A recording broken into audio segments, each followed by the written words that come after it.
Va. Entonces, si recuerdan, la vez pasada estábamos hablando de fuerza de fricción, ¿no? Veíamos que esta va a ser paralela a la superficie que la ejerce y que se va a oponer al movimiento relativo entre el objeto que experimenta esta fuerza y la superficie, ¿no?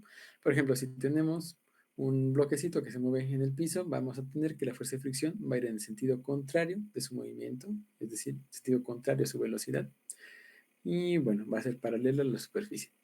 Ahora, esa fuerza va a ser proporcional a la fuerza normal que ejerce la superficie contra el objeto, donde la fuerza normal es lo que veíamos hace rato, que es una fuerza que va a ser perpendicular a la superficie. Y bueno, esa fuerza de fricción va a estar determinada completamente por la normal y un coeficiente de fricción.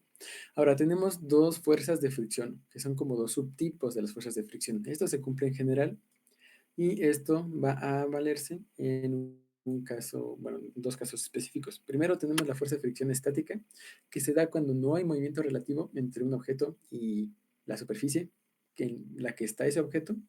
Por ejemplo, si tienen un mueble muy pesado en el piso y le dan un empujoncito, no va a moverse el mueble. Como no se mueve la fuerza que se ejerce para contrarrestar el empujoncito que le dan ustedes, va a ser una fuerza de fricción estática, le decimos. Ahora, esta fuerza de fricción estática tiene que ser necesariamente menor o igual a cierto valor de fuerza máximo. Ese valor máximo de fuerza va a estar determinado por esta relación de aquí, que va a ser un coeficiente de fricción estático, por eso se le pone el subíndice S, multiplica la normal, y ya, ¿sí? Tiene que ser menor o igual a eso. Una vez que empiece a haber movimiento relativo entre el objeto y la superficie, se pasa a otro tipo de fuerza de fricción, que se conoce como fuerza de fricción cinética, que posee un coeficiente de fricción menor, bueno, que suele ser menor, ¿sí? Y en este caso, la relación ya no va a ser una desigualdad, sino que va a ser una igualdad estricta, más o menos. Hay algo que conviene realizar a la hora de tener eso, es realizar una gráfica de cómo se comporta esta fuerza de fricción conforme va aumentando, bueno, modificándose la fuerza que experimenta un objeto, ¿sí? Entonces, en este eje vertical vamos a poner la fuerza de fricción, F de Fr, y en este otro eje vamos a poner la fuerza que experimenta el objeto. Es decir, esto lo puedo ver como yo voy a tener aquí mi superficie, con fricción. Acuérdense que las rayitas las usamos para representar la fricción. Y aquí vamos a tener a el señor bloque. Y el señor bloque se va a empujar acá con una fuerza F. Y va a experimentar una fuerza en sentido contrario que va a ser la fuerza de fricción, ¿sí? Aquí lo que nosotros vamos a hacer es graficar la fuerza de fricción en función de esta fuerza F. Y bueno, primero, lo que nos dice la primera parte es que vamos a tener una desigualdad lineal. ¿A qué me refiero con eso? Bueno, que nuestra fricción va a ser menor que cierto valor dado, pero que puede crecer continuamente. Entonces, si nosotros empezamos en cero, podemos tener que la fuerza de fricción va a empezar en un valor mínimo en algún punto y luego va a ir incrementando, incrementando, incrementando hasta llegar a un valor máximo de la fuerza de fricción. Ese valor máximo, que está por aquí, va a ser determinado por el coeficiente de fricción estática, ¿sí? Y bueno, por la normal a la superficie, ¿sí? Aquí no se ve muy bonito, déjenme lo pongo más acá. Mu S por N. Hay nota de abecedario, esta letra chistosita, por si no la conocen, es la letra griega mu, que es el equivalente en el alfabeto griego para la M y tiene exactamente el mismo bueno, la misma fonética, ¿sí? Ese M, ma, ma. No nos vamos a meter en cuestiones lingüísticas ahorita, pero bueno, hay como brevario cultural, ¿sí? Y bueno, todo este cacho de aquí vamos a decir que va a ser fuerza de fricción estática. De aquí a acá va a ser estática. Estática. Bien. Luego de eso, vamos a pasar a la fuerza de fricción cinética, cuando ya se empiece a mover el bloquecito con respecto a la superficie. En ese caso, lo que suele ocurrir es que va a caer un poco la fuerza de fricción porque esta fuerza ahora va a estar determinada por otro coeficiente de fricción distinto, que es el que conocemos como coeficiente de fricción cinética, a saber, mu K por N. ¿Sí? Entonces, después de estar aquí, esta va a ser aproximadamente constante. Entonces, una gráfica de la fuerza de fricción en función de la fuerza que se le aplica se ve más o menos así. Y bueno, esto en la vida real es un poquito disparejo porque no es todo, vaya, tan ideal como lo supusiéramos, pero a grandes rasgos esta es la forma que tiene una gráfica de la fricción en contra de la fuerza que se aplica. Bien, ¿alguien tiene alguna duda hasta aquí? Yo, hola. ¿Qué pasó? El coeficiente de fricción que, bueno, El coeficiente de fricción es una medida de qué tan áspera es una superficie, ¿sí? Mientras mayor sea su coeficiente de fricción, más fricción, por así decirlo, te va a poder dar. Por ejemplo, los materiales antiderrapantes tienen un coeficiente de fricción bastante elevado, muy cercano a 1. Y por otro lado, el hielo va a tener un coeficiente de fricción muy pequeño, que va a ser muy, bueno, cercano a 0, va a ser del orden de 0.1, 0.001 o algo así. ¿Sí? Entonces, ese coeficiente de fricción te va a decir qué tanta fricción te puede dar la superficie en la que estás. Va a depender de en qué superficie te encuentres y de hecho aquí tengo una tablita con coeficientes de fricción y creo que sería útil eh, tenerlos, ¿no? Ahí para darse una idea de cómo está trabajando más o menos esto. Eh, Aquí está. Vamos a ponerla aquí, por si gusta. Y bueno, esos son unos coeficientes de fricción aproximados. Por un lado vamos a tener fricción estática y por otro lado fricción cinética. Sí, aquí depende del material que se ocupe, puede ser acero sobre acero, aluminio sobre acero, teflón sobre teflón, hule en concreto y demás. ¿Sí? Aquí noten que en general los coeficientes de fricción van a ser menores que 1, en general, no siempre, y que también en general el coeficiente de fricción estática es mayor que el coeficiente de fricción cinética. ¿Sí? Y eso nos justifica la forma de la gráfica que tenemos de este lado de acá. También noten que los coeficientes de fricción más pequeños se dan en cosas que son comúnmente materiales y que se utilizan en sartenes como el teflón. Y justamente son así porque en un sartén uno quiere tener la menor fricción posible para que se resbalen los huevos mejor. Por ejemplo, aunque es aproximadamente igual, ¿no sería igual? ¿O por qué no tiene la misma estructura? En la parte ya lisa era la F sub FR casi. Eso si quieren lo pongo acá. A ver. Y bueno, acá vamos a ponerle cinética. ¿Sí? Entonces, esta parte de acá va a ser la fuerza de fricción estática, esta es la fuerza de fricción cinética. Y pregunta Toño, ¿con qué es aproximadamente igual? Yo supongo que se refiere aproximadamente igual esta parte de acá que corresponde a la fuerza de fricción cinética, ¿no, Toño? ¿Sí? Ah, porque en la realidad la fricción va a depender mucho del punto exacto en que esté la superficie entre un objeto y otro. Por ejemplo, si uno arrastra un mueble por el piso no va a ser homogéneo, ¿sí? Entonces aquí van a haber unas ciertas irregularidades. Entonces esta gráfica se ve más o menos así como vaya, como si fuera una señal de ruido. Sin embargo, se parece mucho a un valor más o menos constante y entonces a una buena aproximación se puede decir que es así, ¿sí? Digo, ahí también eso tendría que ver con el límite que tiene la validez de nuestros modelos, pero bueno, ahorita lo importante es tener una impresión general de qué es lo que nos interesa para luego ya, eh, en dado que sea necesario, estudiarlo más a fondo. Hay todo un campo, una rama de la física dedicada exclusivamente al estudio de la fricción entre materiales que se conoce como tribología. ¿Sí? Esa rama es en constante desarrollo. Hasta ahora no hay vaya, no está completamente resuelto el problema de la fricción entre los cuerpos, pero un modelo muy burdo y sencillo, que es el que utilizamos, pues es este, ¿no? Que depende de un coeficiente y una fuerza normal. Ya en casos más importantes, por ejemplo, cuando las cosas se mueven muy rápido, va a existir también una dependencia con la velocidad, pero ahorita en lo que vamos a estudiar no nos preocupamos por eso. Pero bueno, eh, ¿Alguien tiene alguna otra duda?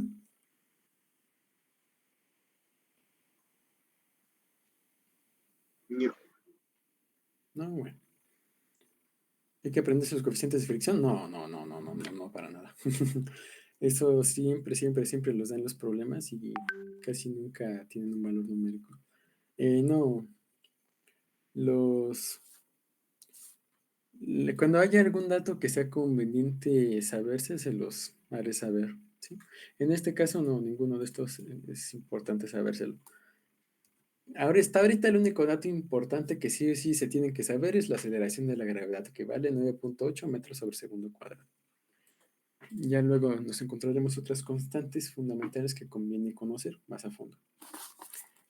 Bien, y bueno, ahorita ya viendo esto de fricción, me interesa resolver un problema que involucra fricción en una situación un poquito chistosa. Javi, Es Javi, un- preguntaron algo. ¿Qué pasó? Por eso te pone hablar de fuerzas de más. No he entendido bien por qué el coeficiente de fricción estático y el otro es diferente. No hay una, bueno, sí hay una razón intuitiva. Si tú empujas un mueble, por lo general va a ser más fácil que lo empujes cuando ya se está moviendo a que cuando lo empiezas a mover, ¿sí? Esto es un resultado que se encuentra experimentalmente, que por lo general va a requerirse más fuerza para empezar a mover un objeto que para continuarlo moviendo con velocidad constante, ¿sí? Este, este hecho de que el coeficiente de fricción estática y el cinética sean diferentes es un hecho experimental, es algo que se ha encontrado, ¿sí? Que en general es más fácil seguir moviendo un objeto que empezar a moverlo. Y por eso son diferentes en general. En problemas más avanzados ya nadie toma la diferencia y se consideran iguales, pero no, todavía no llegamos a eso. Entonces, eh, bueno, continuamos. ¿Sí quedó bien, Eric? Sí.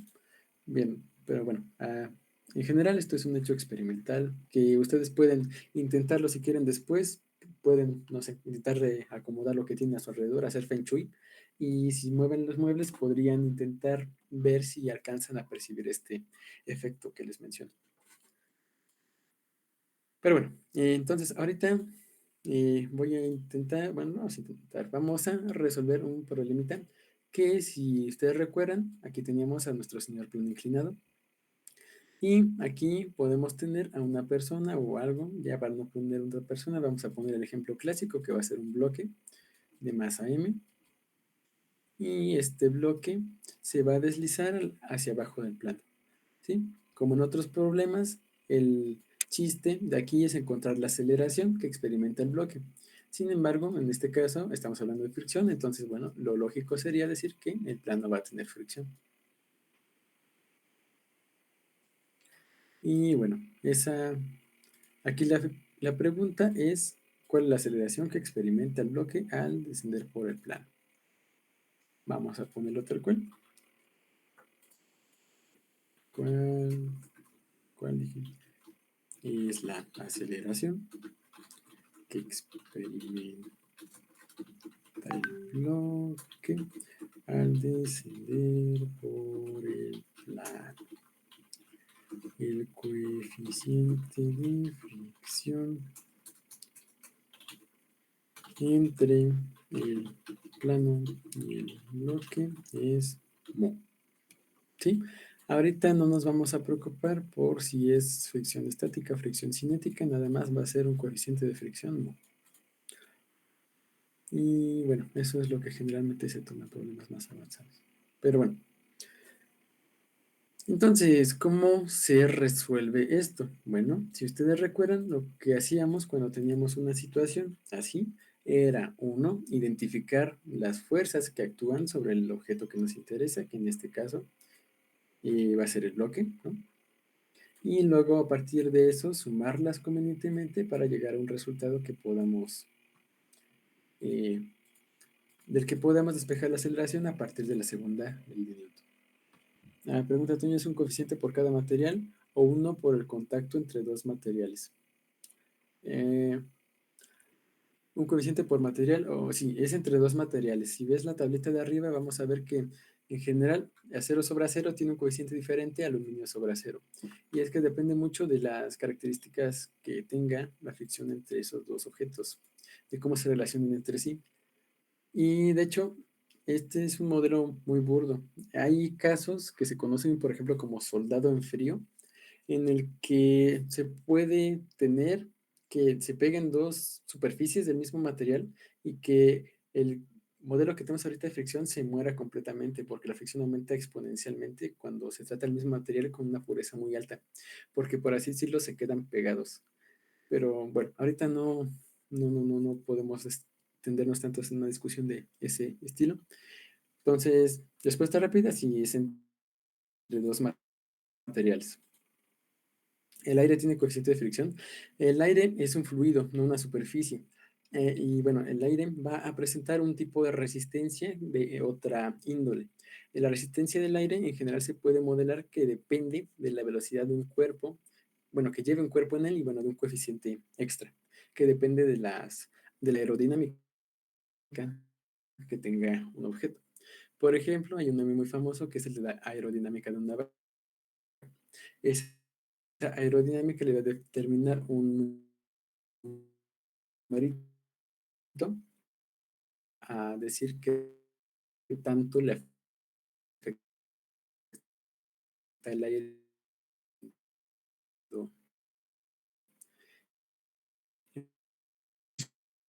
de su velocidad. Entonces, continuando. Entonces, si recuerdan, aquí lo que hacíamos era que poníamos, bueno, identificábamos las fuerzas que actúan sobre este bloque. Y en ese sentido me interesa que me ayuden ustedes, aunque suena muy, no sé, pero bueno, a fin de cuentas que lo hagan ustedes ese proceso. Entonces, yo les pregunto a ustedes, ¿cuáles son las fuerzas que actúan sobre el bloque cuando está ahí en el plano? Ahí pongan en el chat, abran el micrófono, no sé. El peso, la normal y la fricción, ¿no? Ujú, en efecto, este bloque va a experimentar tres fuerzas sobre él.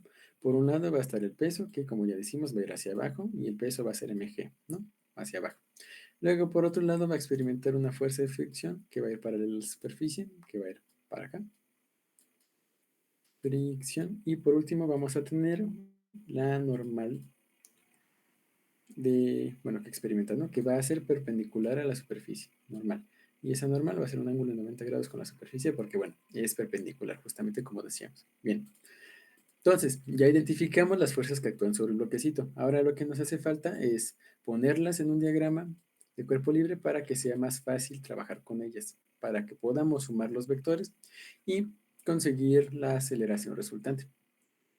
Ahora, aquí, creo que lo vimos la otra vez, lo que nos conviene es definir un sistema de coordenadas en el que nuestro eje X esté en la dirección del movimiento, ¿sí? En general, en un problema, cuando tenemos un eje que va en la dirección del movimiento, las cosas se simplifican, en general. Entonces, siempre que podamos, es bueno poner un eje de coordenadas de nuestros sistemas en la dirección que va a tener el movimiento, ¿sí? En este caso, el bloque se desliza paralelo a la superficie de la cuña, bueno, el plano, entonces nos interesa que uno de los ejes sea justamente paralelo al plano, ¿sí? Entonces, si yo pongo aquí mi eje X y mi eje Y que definí acá arriba, voy a poder escribir estas fuerzas de esa forma, ¿sí? Por un lado tengo la normal que va a ir perpendicular al plano y noten que aquí está perpendicular al plano es justamente lo que vendría siendo el eje Y del sistema de coordenadas que tengo acá, ¿no? Entonces la normal iría hacia acá, hacia arriba. Luego, por otro lado, la fricción va en la dirección paralela al plano, pero en sentido contrario a lo que considero como una dirección positiva. Entonces, va a ir en la dirección X, negativa. ¿Sí? Es decir, va a ir para la izquierda para acabar pronto. Y esta va a ser la fuerza de fricción, la F sub Fr. Y por último, la parte que podría generar en principio un poquito más de problema es el peso, porque no está paralela a ninguno de los ejes. Y como no está paralela, y espero que recuerden bien, tenemos que hacer una descomposición en cuanto a los ejes, ¿sí? Ahora, para hacer eso, tal vez recuerden que la aceleración en X depende del seno del ángulo, pero si no, vamos a hacer la construcción geométrica que nos permita ver eso. Y aquí voy a ponerla con amarillo, las componentes de G. Por un lado vas a tener una que va a ser paralela al plano y otra que va a ser perpendicular al mismo, ¿sí? Esta perpendicular, esta paralela. Ahora, aquí nosotros podemos construir un triángulo con este vector aquí, que sea rectángulo, ¿sí? Porque aquí esta es una vertical, esta es una horizontal, este ángulo es 90 grados, de tal suerte que este ángulo que está aquí marcado en verde sea el complemento de este ángulo alfa de inclinación del plano, ¿sí? Como ese ángulo verde es el complemento de alfa, vamos a tener que este otro ángulo de acá necesariamente va a ser alfa también, ¿sí? ¿Cómo estuvo el razonamiento? Bueno, este ángulo verde va a ser el complemento de alfa y este ángulo de aquí va a ser el complemento de este complemento. Y el complemento del complemento es el ángulo original. Entonces, pues bueno, ya aquí sabemos que este ángulo que hace con la... Entonces eso lo podemos poner. Ahí, si ustedes ven de arriba, tenemos que G va más o menos así. Y que aquí va a ser un ángulo alfa, ¿no? Que dijimos que lo hace con la perpendicular al plano. Y bueno, este va a ser MG, ¿no? Y si lo descomponemos, nos va a quedar acá una MG en X y una MG en Y. Ahora, esta parte va a ser opuesta al ángulo. Como va a ser opuesta, va a depender del seno. Y ya nada más completando, la componente en Y tiene que ser mg por el coseno de alfa. ¿Sí? Entonces, ¿qué fue lo que hicimos? Identificamos las fuerzas que actúan sobre el cuerpo, luego las pusimos en un diagrama de cuerpo libre y descompusimos todo en las componentes que tiene en X y en Y. ¿Sí? Ya una vez teniendo esto, lo único que nos hace falta es resolver. ¿Cómo resolvemos? Bueno, escribimos nuestras ecuaciones según la ley de Newton en ambos ejes y vemos qué es lo que sale. ¿Sí? Empezamos por el eje Y. Tenemos que la suma de fuerzas en Y va a ser igual a que, bueno, si ustedes recuerdan, este bloque no va a acelerar en el eje Y. ¿A qué me refiero con que no acelera en el eje Y? Bueno, que no se mete más en el plano ni se aleja más en el plano, ¿sí? Sino que siempre se mantiene pegado a él. Como siempre se mantiene pegado al plano, no va a acelerar en la dirección Y, que es la dirección perpendicular al plano, ¿sí? Y bueno, en ese caso, como no se va a mover, no va a acelerar en la dirección Y, entonces podemos concluir que la suma de fuerzas en ese eje tiene que ser igual a cero. Y si ustedes ven de lo que teníamos acá, esas fuerzas que tenemos en el eje Y va a ser por un lado la normal, que va a ir hacia arriba en la dirección positiva, y por otro lado mg coseno de alfa en la dirección negativa. Y bueno, entonces eso lo podemos escribir. Dijimos que vamos a tener n, la normal en la dirección positiva, menos mg coseno de alfa, ¿sí? Porque va hacia abajo, esa parte. Bien, y bueno, esta es nuestra primera ecuación. Y luego podemos hacer lo propio con la dirección de las x. A saber, la suma de fuerzas en x tiene que ser igual a ¿qué?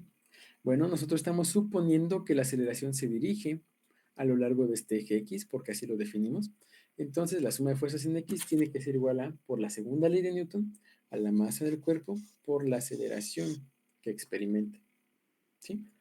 Y bueno, eso entonces nos va a quedar como la suma de fuerzas que tengamos en ese eje. Y ahora, ¿cuáles son las fuerzas que tenemos en X? Bueno, vamos a tener acá esta mg por el seno de alfa en la dirección positiva y luego vamos a tener esta fuerza de fricción en la dirección negativa.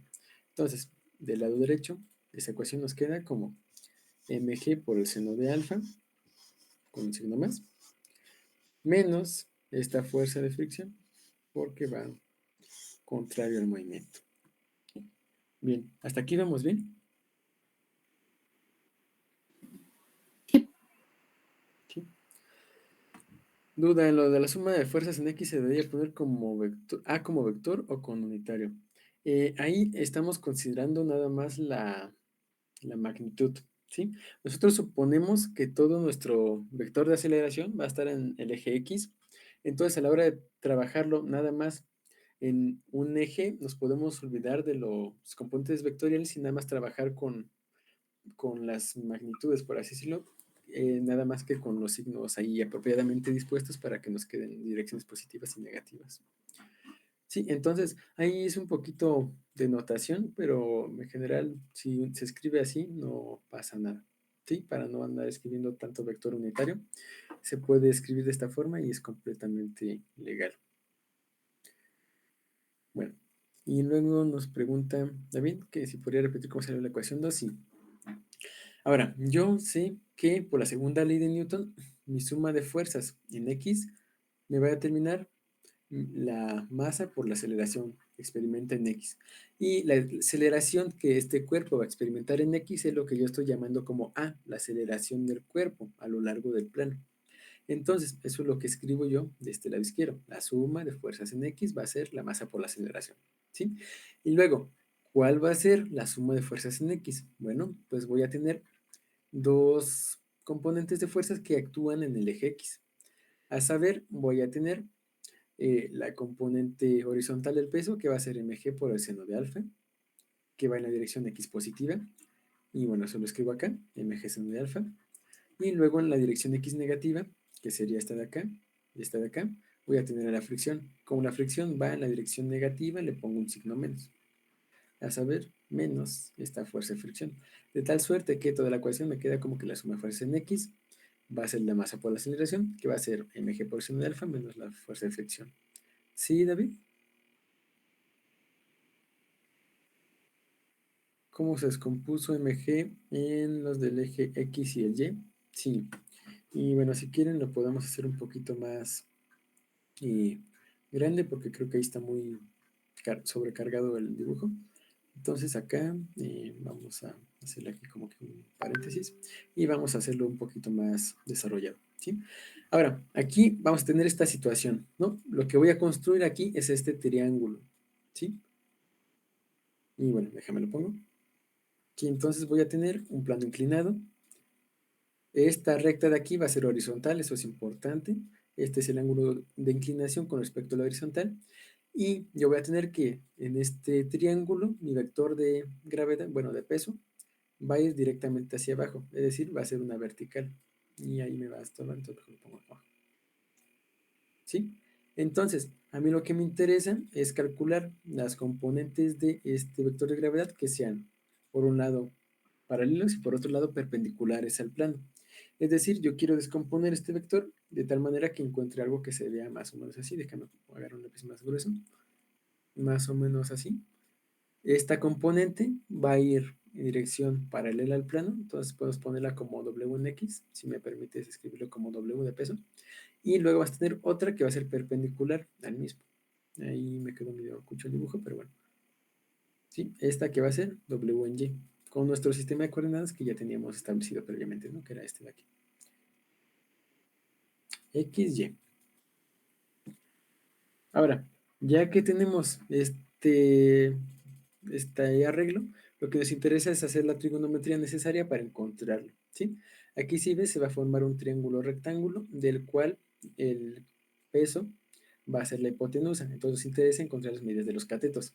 Para eso nos hace falta un ángulo de los que viven adentro del triángulo. ¿Y cómo lo hacemos para encontrar ese ángulo? Bueno, con este ángulo que tenemos acá. Si ves, podemos completar este triángulo rectángulo, ¿sí? Dentro del cual está el peso. Y bueno, vemos que por este triángulo rectángulo grande que se hace con el plano, este ángulo de aquí tiene que ser el complemento de alfa. Si gusta, le llamamos alfa complemento, ¿sí? Y en principio podríamos trabajar con este ángulo alfa complemento, pero es más fácil trabajar con el ángulo original. Y bueno, aquí a primera vista podemos ver que este ángulo de aquí va a ser alfa. Aquí el método que sale ahorita es un poquito diferente del anterior, pero nada más porque ahorita en vez de vaya a poner este vector acá, lo puse del otro lado, pero a fin de cuentas es exactamente lo mismo. Y bueno, ¿sí? Entonces, ya que tengo aquí este ángulo alfa, puedo trabajar con este vector para encontrar los componentes, ¿sí? Si recuerdas, teníamos que, por la definición del coseno de alfa, va a ser el cateto, pues, que diga, el cateto adyacente a este ángulo alfa, que va a ser WY, entre la hipotenusa, que va a ser mg, y de manera análoga voy a tener que el seno de ese ángulo va a ser bueno, el cateto opuesto, que en este caso va a ser w en x, entre la hipotenusa, que quedamos que era mg, ¿no? Ya de ahí se puede obtener una expresión para esta componente en x del peso y otra expresión para la componente en y del peso. ¿Sí, Eric?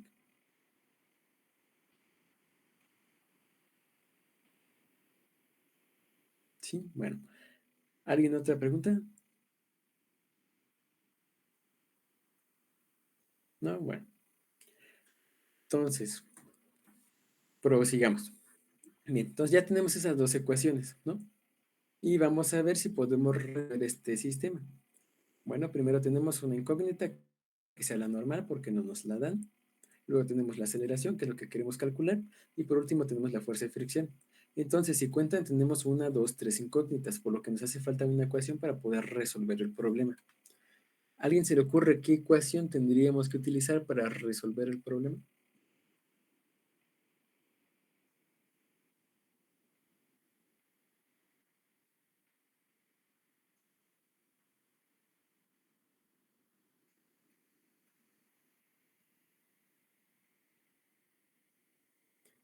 Energía, todavía no vemos energía, entonces no.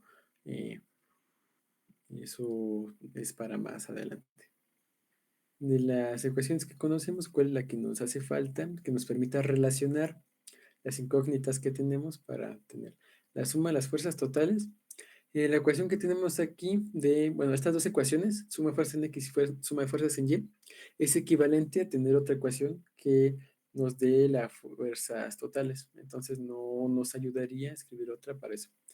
Ahí nos dice Daniela, perdón, que sí, en efecto, la fuerza de fricción va a ser el coeficiente de fricción mu por la normal. Y pues sí, si ven, tenemos aquí que dos incógnitas son la normal y la fuerza de fricción. Entonces, si tenemos una ecuación que nos la relaciona, ya podemos completar el sistema de ecuaciones que necesitamos para resolver. Y sí, como nos dice esta Dani, tenemos que la fuerza de fricción va a ser esta mu por la normal, ¿sí? Y esta ya es una tercera ecuación independiente de las dos anteriores que nos permite resolver el sistema. Y bueno, pues sí, sí, no se preocupen. Entonces, ya que tenemos eso, pues podemos sustituir para los diferentes componentes, ¿no? Ahora, primero que nada, podemos empezar con la primera, ¿no? Que es la ecuación uno. Y de aquí, si ven, podemos despejar la normal, ¿no? Entonces podemos aquí escribir bonito para que quede. Despejando n de 1, ¿sí? Entonces ahí lo que vamos a hacer es pues eso, ¿no? Despejar la normal. Si ven, ahí para despejar la normal, nada más tenemos que pasar este mg coseno de alfa del otro lado sumando, de tal suerte que nos quede aquí n es igual a mg por el coseno de alfa, ¿no? Espero que estén de acuerdo. Luego, si pasamos a la segunda, vamos a tener una expresión que ya nos involucre la aceleración con lo demás, ¿no? Pero bueno, antes de poder resolver para la aceleración, tenemos que introducir esta ecuación 3 que nos dé a la fricción en términos de la normal, ¿sí? Entonces vamos a sustituir primero la ecuación 3 en la 2 y luego vamos a ver qué sale, ¿sí? Entonces si lo ponemos así, tal cual, sustituyendo 3 en 2, ¿sí? De tal suerte que esa me queda como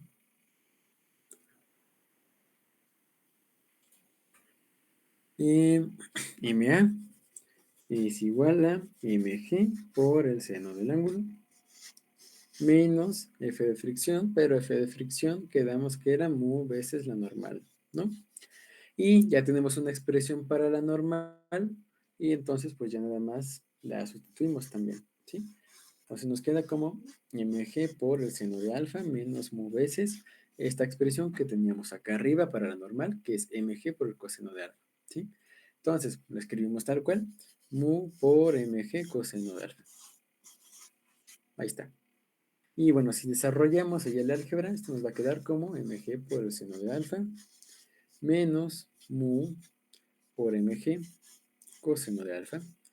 Y ahí quiero que noten algo. Tenemos mg en estos dos factores, entonces, en estos dos términos, pero entonces lo podemos factorizar, de tal suerte que nos quede como mg, que multiplica primero al seno de alfa,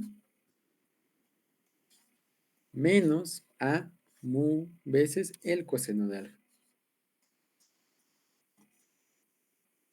Y esto quedamos que era la masa por la aceleración que experimenta el cuerpo, ¿no? Bueno, ya de aquí ya es bastante sencillo despejar A. Nada más hace falta ver que tenemos m de ambos lados, entonces se va a cancelar. Y pues ya nos queda la expresión final, que es que esta aceleración va a ser g por el seno de alfa menos mu veces el coseno de alfa. Y tan se acabó. Aquí podemos checar algunos casos límites interesantes. Por ejemplo, si mu vale 0, nos quedamos con g por el seno de alfa, que es la aceleración que habíamos encontrado previamente para un plano inclinado sin fricción, ¿no? Como debe de ser. Sí, ¿no? A en x es igual a g por el seno de alfa, lo cual se reduce a los resultados que teníamos en situaciones anteriores, lo cual es bastante bueno. Luego, ¿qué otra cosa interesante podemos ver? Si notan, este término de aquí puede valer 0, ¿sí? Porque se puede dar que seno de alfa menos mu por el coseno de alfa sea 0. Entonces, si este término se hace 0, pues toda la aceleración vale 0. Y eso quiere decir que el cuerpo no se va a deslizar hacia abajo si este coeficiente de fricción adquiere un valor tal que haga que esto se anule, ¿sí? Nosotros podemos ver qué valor tiene que tener ese coeficiente de fricción para que se anule si en esta ecuación despejamos, eh, bueno, esto, el coeficiente de fricción, en el término en el que esto se hace 0, ¿sí? Entonces, para que esta aceleración se anule, en este caso, bueno, aquí vamos a ponerle, notamos que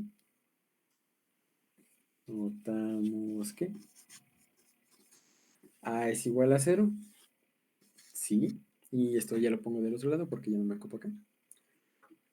Si se cumple que seno de alfa menos mu veces el coseno de alfa es igual a 0. ¿Y eso cuándo se cumple? Bueno, para saberlo, yo voy a pasar este mu coseno de alfa del otro lado sumando, de tal suerte que me quede que seno de alfa va a ser mu veces el coseno de alfa. Y ya luego puedo encontrar que mu, si paso el coseno del alfa dividiendo, me tiene que dar como seno de alfa entre coseno de alfa. Y esto, si recuerdan de las siguientes trigonométricas, es la tangente de ese ángulo, ¿sí? Seno entre coseno igual a tangente. Entonces, esto nos da un caso límite muy interesante, a saber, en un plano inclinado, si nuestro coeficiente de fricción tiene el mismo valor que la tangente del ángulo, entonces no se va a deslizar un cuerpo hacia abajo del mismo, ¿sí? Eso se puede ver cuando uno tiene un plano, ¿no? Y está ligeramente inclinado. Por ejemplo, pueden poner un cuaderno, una goma, y si lo inclinan, va a llegar va a haber ciertos ángulos en los que la goma no se desliza a lo largo del cuaderno, ¿sí? Ustedes pueden replicar la situación con una goma y un cuaderno. Sin embargo, llega un caso límite en el que la goma se empieza a deslizar. La goma se va a empezar a deslizar cuando este coeficiente de fricción sea igual a la tangente del ángulo. Entonces, esto nos proporciona un método directo para medir el coeficiente de fricción entre dos superficies. A saber, si nosotros tenemos un plano inclinado y variamos el ángulo de inclinación, vemos a partir de qué ángulo se desliza un objeto, podemos encontrar una expresión para el coeficiente de fricción. ¿Sí? Entonces, el sistema que les propongo es algo que se ve más o menos así. Y van a tener una tabla que se va a inclinar de cierto ángulo, ¿no? Y bueno, esa tabla la van a inclinar diversos ángulos, de manera que se formen unas situaciones que se van a ver más o menos así. Digo, no sé dibujar muy bien, entonces esto va a estar chistosito, pero bueno, va a haber diversos ángulos y a partir de un ángulo crítico, esta cosa se va a empezar a deslizar, ¿sí? ¿Y cómo calculan el coeficiente de fricción? Bueno, la tangente de ese ángulo, por lo que esto que vemos, tiene que ser igual al coeficiente de fricción en el caso límite, y por tanto eso nos proporciona una forma de calcularlo experimentalmente. Ahí si alguien lo quiere intentar en algún momento, se les invita. Probablemente algún día lo hagamos presencialmente para empezar a trabajar lo que sería la parte de experimentos, pero bueno, eso ya lo veremos después. ¿Hasta aquí alguien tiene alguna duda?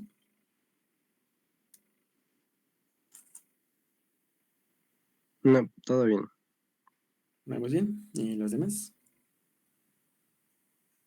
Igual, Todo bien. Dudo que se pueda, pero es correcto decir que mu no puede convertir el lado derecho en negativo. ¿A qué te refieres con que... Ah, ya te entendí. Tú dices que podemos justificar esto diciendo que la fricción por su naturaleza no puede generar una aceleración en sentido contrario a, a las fuerzas externas. Sí, en principio lo podrías decir, pero es un razonamiento un poco... Bueno, no, de hecho sí está bien. No es lo más ortodoxo, pero sí, sí. Entonces, la fricción no puede generar una aceleración que sea paralela a ella, porque la fricción se va a oponer al movimiento relativo entre los cuerpos. Y entonces, si en el caso límite, esa propiedad fundamental de la fricción se rompería si este menos mu coseno de alfa fuera más grande, perdón, que el seno de alfa. Y pues sí, en ese caso el sistema ya no pasaría. ¿Qué pasaría si seno de alfa menos mu coseno de alfa es igual a -1? O no necesariamente -1, pero sí algo menor que 0, un número negativo. En ese caso, tendríamos que revisar lo que tenemos en nuestro sistema, porque en el caso límite, en el que valen 0, ya pasamos de fricción cinética a fricción estática, ¿sí? Y entonces, en un caso límite, que sería que ese término de acá fuera incluso más negativo, estaríamos trabajando con una fricción estática, perdón, y este término tendría que ser todavía menor, ¿sí? Digo, a ver, vamos a analizar esta expresión matemáticamente para ver a qué se refiere a lo que estoy hablando. El seno va a aumentar con ángulos grandes, ¿sí? Sin embargo, el coseno va a aumentar con ángulos pequeños. Entonces, ¿en qué casos este término va a ser más grande que este? Ah, bueno, pues con poquitas inclinaciones. Es decir, si yo tengo aquí la horizontal y lo inclino, pues nada más unos 10 grados, ¿no? O unos 20, poquito. Entonces, para ángulos pequeños, este término ganaría en la expresión. Sin embargo, esta expresión nada más nos funciona bajo el supuesto de que, una, el objeto se está moviendo y dos, que toda la fuerza eh, que se está que la fuerza de fricción que se está ejerciendo sobre el objeto es de índole cinética. ¿Sí? Esto es algo que hicimos dentro de nuestro desarrollo. Entonces, si se da el caso límite de que ya no se mueva, tendríamos que pasar a otro análisis para ver qué es lo que pasa. En ese caso, pasaríamos con fuerza de fricción estática. Y recuerda que la fuerza de fricción estática va a impedir que se genere un movimiento hasta cierto valor límite, ¿sí? En este caso límite es cuando estos son iguales. Mientras este prevalezca, por así decirlo, la cosa no se va a mover y bueno, se va a mantener estática. Más o menos, ¿sí, Toño? Dice Mir que llegó un poquito tarde, que si podemos hacer un pequeño repaso, sí. Ahorita estamos viendo fuerzas de fricción que, bueno, van a oponerse al movimiento relativo entre dos objetos y depende de la normal a la superficie de una constante que llamamos coeficiente de fricción, ¿sí? Ahorita hicimos un ejemplo rápido de eso para ver qué es lo que pasaba y bueno, llegábamos a esta relación. Ahorita no me puedo detener mucho porque si no tendría que repetir prácticamente todo el ejemplo, pero bueno, ahorita vamos a pasar a otro tema, entonces ese que es el más importante que vamos a ver hoy, ese sí lo podemos checar con más calma. Ahí si quieres, al final lo podemos checar aparte, pero bueno, ahorita para que no se nos vaya el tiempo encima, pues pasamos al temita de ahorita, ¿sí? Ahí si quieres, al final lo checamos con más calma. Bien, entonces, ahorita esto ya limita lo que bueno, ya concluye lo que me gustaría decir en cuanto a algunos tipos de fuerza. Si hacemos la recapitulación, estudiamos primero unas fuerzas comunes que son el peso, la tensión, la normal y la fricción. ¿Sí? Aquí están, la normal y la fricción.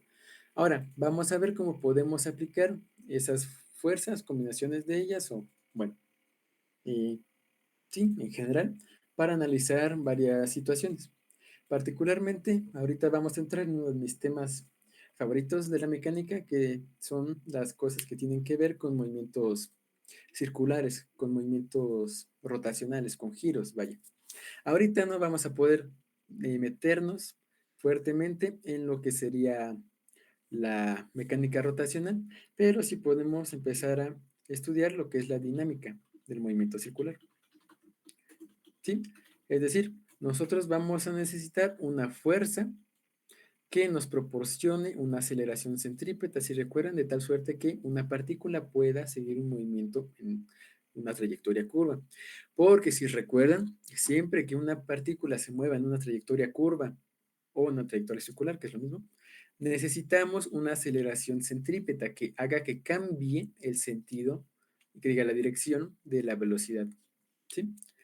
Entonces, si cambia la dirección de la velocidad, va a existir una aceleración, y si existe una aceleración, necesariamente existe una fuerza que actúa sobre la partícula que se está moviendo. ¿Sí? Bueno, y entonces, vamos a ver a qué es lo que me refiero cuando les digo movimiento circular. Afortunadamente aquí tengo circulitos, entonces el diagrama va a quedar bonito. Y ahí está. Entonces, ahí vamos a tener un círculo y la situación que vamos a estudiar es una partícula que se va a mover a lo largo de ese círculo con cierta velocidad, que puede ser o no constante. Ahorita vamos a suponer que sí lo es. Entonces, este circulito va a tener un radio R. Y bueno, sobre ese circulito vamos a tener una partícula que se va a mover con una velocidad v tangencialmente al círculo. ¿Sí? Es decir, si este circulito lo desenrolláramos, es decir, si lo hiciéramos una línea de longitud 2πr, esta partícula estaría caminando a lo largo de esa línea con una velocidad v.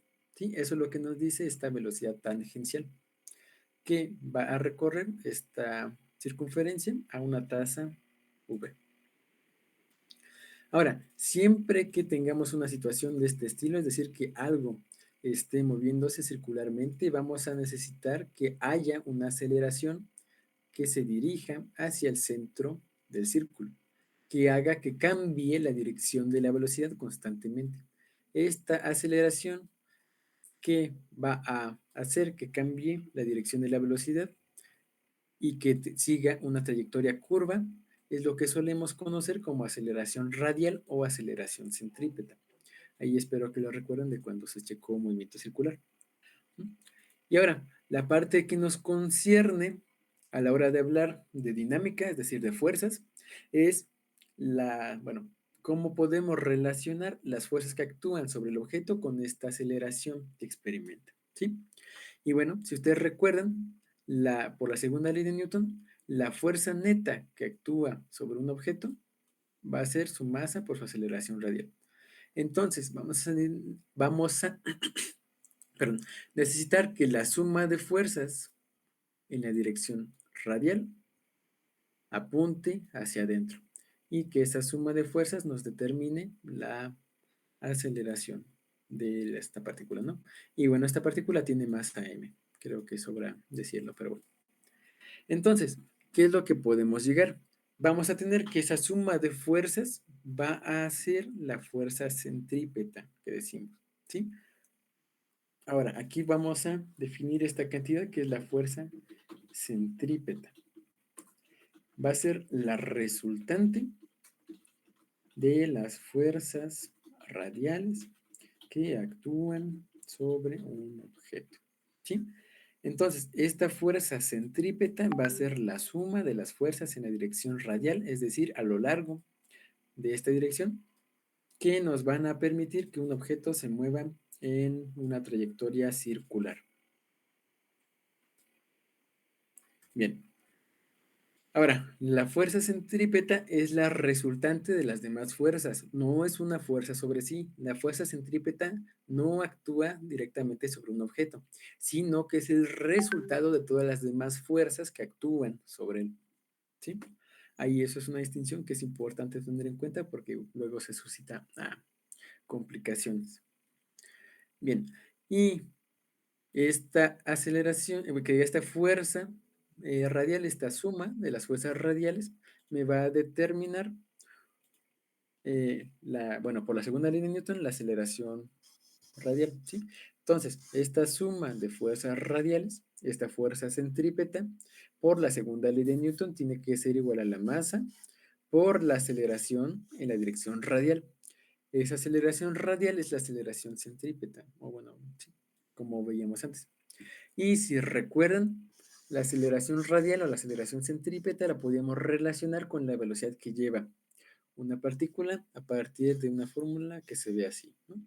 Esa aceleración radial va a ser el cuadrado de la velocidad entre el radio de la partícula, ¿sí?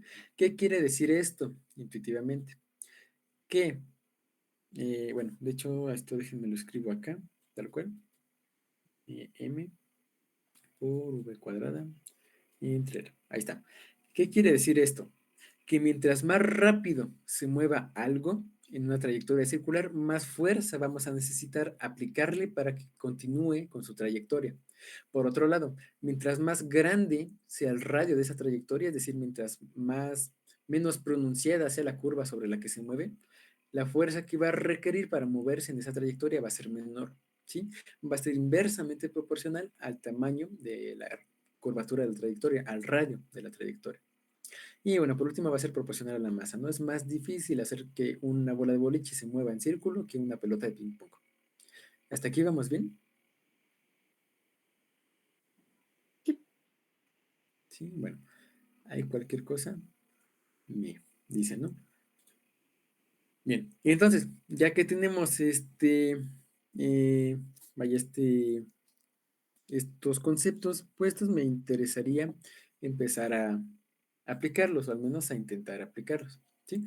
Pero bueno, antes de eso, creo que cuando hablamos de movimiento circular no lo mencionamos, pero bueno, hay una cantidad importante que es el periodo de un movimiento circular, que va a ser el tiempo que le toma en dar una vuelta al círculo. Si ustedes ven, esta partícula empieza por aquí, recorre el círculo y va a acabar llegando al mismo punto. El tiempo que le toma recorrer eso va a definir una cantidad conocida como periodo, que se suele representar con T mayúscula, ¿sí? Ahora, ese periodo se puede calcular a partir de la definición de velocidad. Si ustedes ven, velocidad es distancia entre tiempo, por lo tanto, tiempo va a ser distancia entre velocidad, ¿no? Es algo que veíamos anteriormente. Ahora, ¿cuál es la distancia neta que recorre en cada vuelta? Bueno, pues la distancia que recorre va a ser la medida de la circunferencia de de este círculo, ¿no? Y esa medida de la circunferencia, pues va a ser justamente 2pi veces el radio, ¿no? Es la formulita de toda vida, o pi por diámetro, como quieran ver. Y la velocidad, pues va a ser la velocidad que lleva, ¿no? Entonces, a partir de eso se puede encontrar esta fórmula que describe el periodo de un movimiento circular uniforme. Y bueno, esto va a ser útil para un problema que vamos a considerar más adelante, un problema muy interesante que tiene un caso límite muy bonito. Pero bueno, antes de pasar a eso, eh, a mí me interesa que chequemos algo, ¿sí? Entonces, bueno, un problemita. Este problemita, déjenme lo pongo un bonito antes, va a ser justamente un movimiento circular uniforme y bueno, nos dan el periodo de el objeto y lo que nos piden calcular es la fuerza eh, centrípeta que experimenta. Bien, entonces, déjenme les hago el modelo del sistema. Ahí va a estar un circulito, ¿no? Que va a tener radio R, porque, pues, ajá. Y vamos a ver que a esta partícula le toma un tiempo t en recorrerlo, ¿no? A partir de eso nos preguntan la fuerza centrípeta que se necesita ejercer sobre esta partícula para que se mueva. La partícula tiene masa m y demás.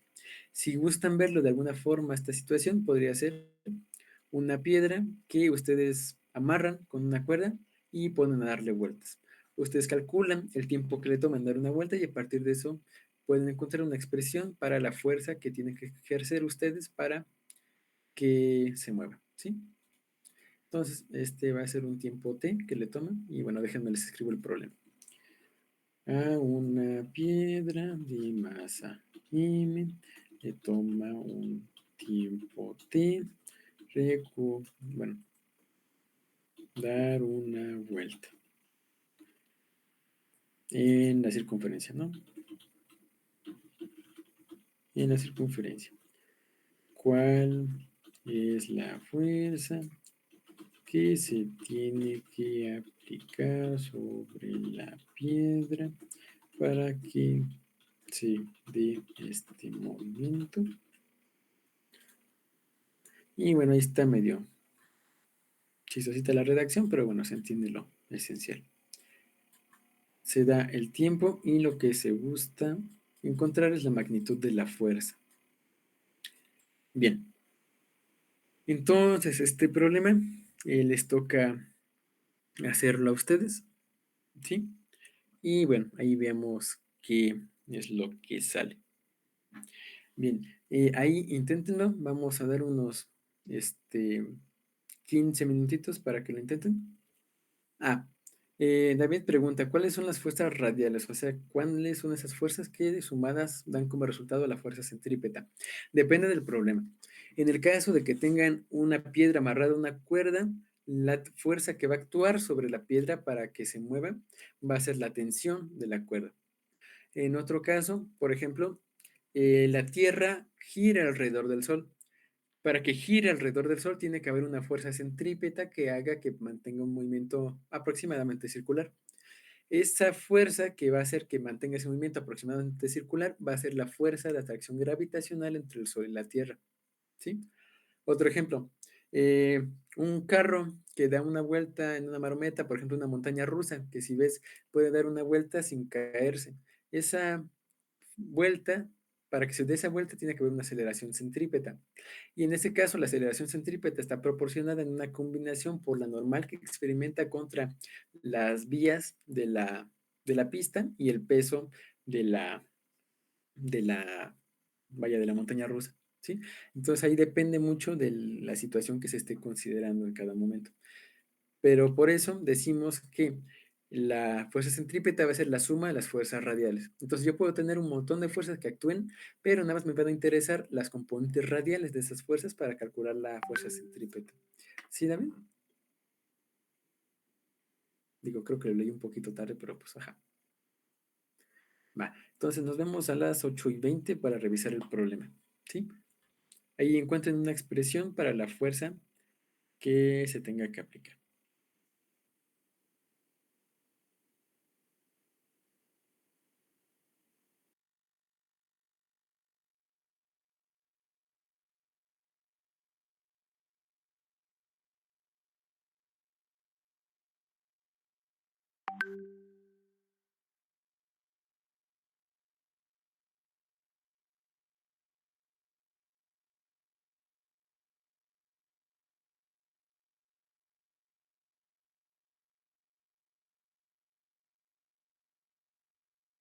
Ay, por cierto, si acaban, pongan un puntito en el chat, porfa, para ver si a lo mejor di mucho tiempo, que no creo, pero bueno, ahí se acaban. Sí, sí se puede, para que no sea tan eso, va. Entonces ahí pongan un puntito en el chat como ese si acaban el problema, porfa.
Ay, por cierto, una cosa. Esa situación está en una superficie horizontal, ¿sí? Es decir, si ustedes estuvieran, bueno, este sistema está en una mesa y ustedes lo están viendo desde arriba, ¿sí? Para que no se tengan que preocupar por el peso de la partícula que afecta al movimiento circular. Ahí nada más lo digo porque no lo dije y es importante recalcarlo.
Y bueno, ya son las 8:20.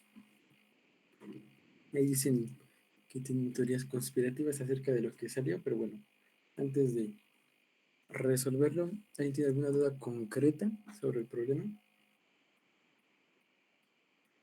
A ver que haya dicho, esto no más no salió.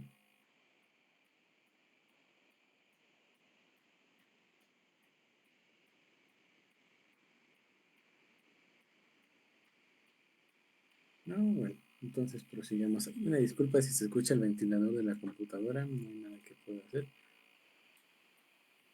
Pero bueno, y por agua no entendí momo. Caja, no hay momo, no te preocupes. Eh, bueno, entonces, ¿qué es lo que nos preguntan la fuerza? ¿No?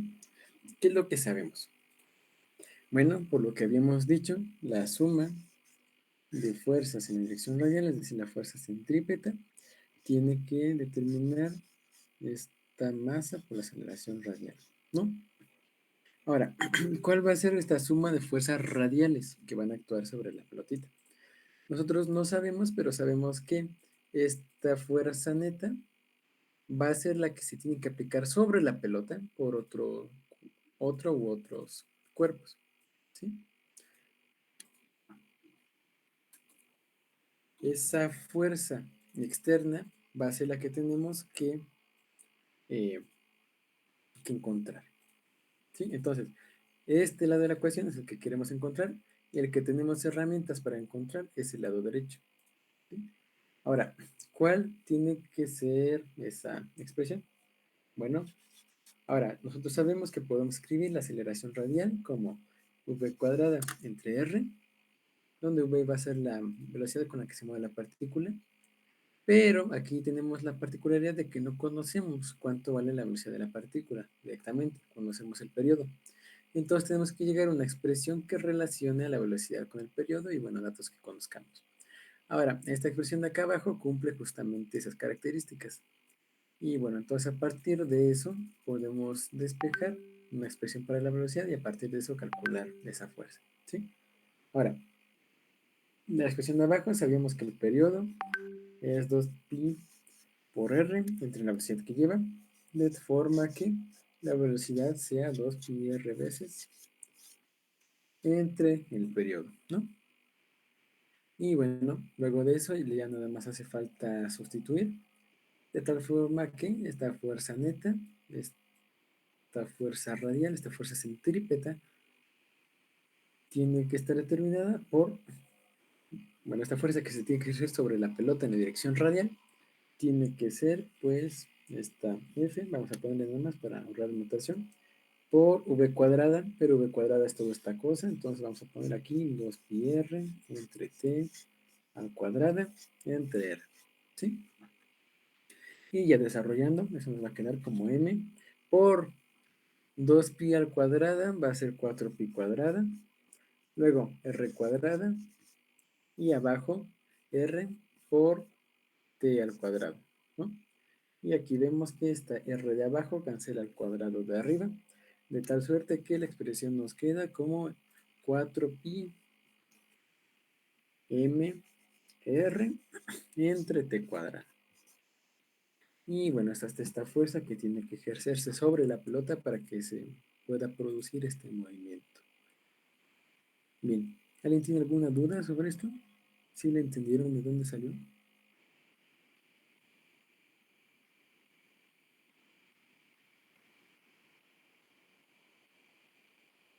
Primer ejercicio que termina sin tiempo. Nice. 4pi cuadrado, sí. Sí, sí, sí. Gracias, David. Ahí hay que copiar bien. Jejeje. Bien. ¿Alguien tiene alguna otra duda? ¿Sí te salió? Nice. Qué bueno, qué bueno. Bueno, no dicen tener dudas, entonces pues prosigamos. Por cierto, Ángel, si retomaste la grabación, creo que nunca dejaste de grabar, ¿no? Bueno. Y bien. Aquí un pequeño comentario. Ahora, aquí tenemos esta fuerza que va a ser una expresión de la fuerza centrípeta que experimenta el cuerpo. En algunos casos hay personas que describen una cosa que se llama fuerza centrífuga. Esa fuerza centrífuga no es una fuerza real en el sentido de las que conocemos, sino que eh, es una fuerza ficticia, se le llama. En general, ahorita en los sistemas que vamos a considerar, no existen fuerzas centrífugas. Una fuerza centrífuga sería el contrario de la fuerza centrípeta. La fuerza centrípeta va hacia el centro del círculo, la fuerza centrífuga iría hacia afuera del círculo. Es no muy correcto hablar de fuerzas centrífugas en los marcos que vamos a considerar, al menos de momento. Por tanto, las fuerzas centrífugas no existen para nosotros, al menos de momento, y la única fuerza que nos interesa en movimiento circular va a ser la fuerza centrípeta, es decir, la que va hacia el centro, ¿sí? No la que huye del centro, sino la que va hacia el centro. Bien, ahí nada más como comentario al margen. Luego, ahí, digo, para afianzar más la fuerza centrífuga que se siente es la velocidad tangencial, no. La fuerza centrífuga es intuitivamente lo que uno siente cuando va en un carro y toma una curva, ¿sí? Si tú vas en un carro y tomas una curva, uno siente, bueno, sobre todo una curva pronunciada, a una velocidad alta, se puede sentir como que se va uno para un lado, ¿no? Es irse para un lado del carro, ya sea para adentro o para afuera, dependiendo de dónde estén sentados y de la dirección de la curva, va a ser una fuerza, lo que se suele conocer como una fuerza centrífuga. Sin embargo, esa fuerza centrífuga no es una fuerza real en el sentido de las que conocemos, es una fuerza que llamamos ficticia. Ahorita nos vamos a preocupar por el análisis de las fuerzas ficticias, pero cabe destacar que, bueno, nada más nos preocupamos por las fuerzas reales, al menos de momento. ¿Y cuál es la fuerza real a la que está sometido cuando vas en una trayectoria circular? La fuerza centrípeta, ¿sí? Esa centrípeta se ocasiona, pues bueno, por estar en este tipo de movimiento. ¿Sí? Esperemos que sí. Bueno, ahorita les decía antes que la mecánica de cosas que giran es un tema muy bonito y en efecto lo es porque da lugar a algunas situaciones muy curiosas, ¿sí? Muy contraintuitivas en veces, pero por lo mismo muy bonitas de analizar. Y un ejemplo claro de esto es un péndulo cónico, que se le llama, ¿sí? Un péndulo cónico va a hacer que ustedes cuelguen de algún punto una cuerda y al final de esa cuerda, que suponemos muy ligera, va a haber una masa. Esa masa, pues va a ser una masa M, ¿no? Como las que solemos trabajar, M. Y va a describir cierto ángulo con la vertical, este péndulo, ¿sí? Ahora, este péndulo va a describir una trayectoria circular alrededor de, bueno, está muy fea mi trayectoria circular, disculpen ustedes. Voy a hacer un poquito más inclinado para acá para que esto salga así. Más o menos, ¿no? Y bueno, esta va a describir una trayectoria circular, de tal suerte que si ustedes lo vieran, y bueno, con un poquito de imaginación, pueden ver que esta línea va a dibujar un cono conforme se mueva, ¿sí? Si ustedes van como que pintando bueno, la trayectoria de esta línea, de esta cuerda, van a ver que va a ir generando un cono conforme se vaya moviendo a lo largo de este movimiento, ¿sí? Aquí déjenme, les pongo un videito donde se aprecian los diferentes tipos de movimiento pendular que tenemos. Primero, por si no los conocían, un péndulo es una cuerda que tiene una masa atada al fondo, bueno, a la parte de abajo, y esa masa se pone a oscilar, ¿no? Se mueve tantito y se empieza a oscilar. Ahora, el péndulo es un sistema muy usado en física que, bueno, vamos a estudiar más adelante, pero bueno, se mueve más o menos así, de un lado para otro y oscila. Ahora, un péndulo cónico es lo mismo, pero en el caso de que se mueva circularmente, y ahí si ven, va a moverse ahí describiendo un círculo, como hace ahí la manita, ¿no? Como lo indica. Y bueno, ese es el caso que vamos a estudiar, ¿sí? Entonces, vamos a tener que se puede escribir más o menos de esta forma. Vamos a tener aquí el ángulo que hace, la longitud que va a tener la cuerda, la masa de la partícula, y vamos a tener que va a describir el péndulo girando con cierta velocidad angular omega, ¿sí? Ahí si recuerdan, podíamos definir una cantidad, ahí no lo estoy compartiendo llama, pero una cantidad que se conoce como la rapidez angular, la velocidad angular, que nos va a indicar qué tan rápido recorre un cuerpo una distancia angular en una circunferencia. Por ejemplo, la distancia angular entre este punto y este punto puede ser, digamos, de 45 grados y lo puede recorrer, digamos, en un segundo. En ese caso, podemos decir que esta rapidez angular omega es de 45 grados por segundo. Sin embargo, nunca usamos grados para hablar de cantidades físicas, sino que usamos radianes. Entonces, esta apertura angular sería de pi cuartos y su velocidad angular sería de pi cuartos radianes por segundo, ¿no? Ese es un ejemplo burdo de lo que es la velocidad angular. Es útil utilizar la velocidad angular porque los resultados suelen ser mucho más limpios que a la hora de utilizar otras cantidades como el periodo. Pero bueno, vamos a dejarlo ahí. Y esta es la velocidad angular de la partícula. Ahora, la pregunta aquí es, dada este sistema, es cuánto vale, bueno, encontrar una expresión para el ángulo, ¿no? Una expresión para A. Ahí nada más pongo A en vez de alfa y bueno. Y ahí lo interesante es checar los casos límite de esta expresión de alfa, lo cual da un resultado muy bonito. Pero bueno, ahorita lo hacemos. Ahora, antes de empezar a resolverlo, ¿cómo se les ocurre que se podría realizar este problema? Me gustaría escuchar sus ideas.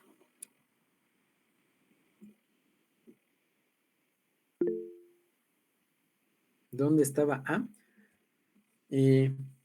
Bueno, esa A que digo ahí, bueno, que le pongo mejor alfa, es el ángulo que describe vaya, la línea del péndulo con respecto a la vertical, ¿sí? Esto de hecho lo debería puntear un poquito. Ahí está. Esta va a ser la vertical, este va a ser esta línea del péndulo, bueno, el hilo del péndulo, mejor dicho. Y alfa va a ser el ángulo que describe con respecto a la vertical. Midiendo el tiempo que tarda en girar, no, ahí lo que se conoce, bueno, es un análogo que es la rapidez angular, ¿sí? Ahora, en este problema nos dan la velocidad angular, ¿sí? Que es el tiempo que le toma recorrer cierto ángulo, ¿sí?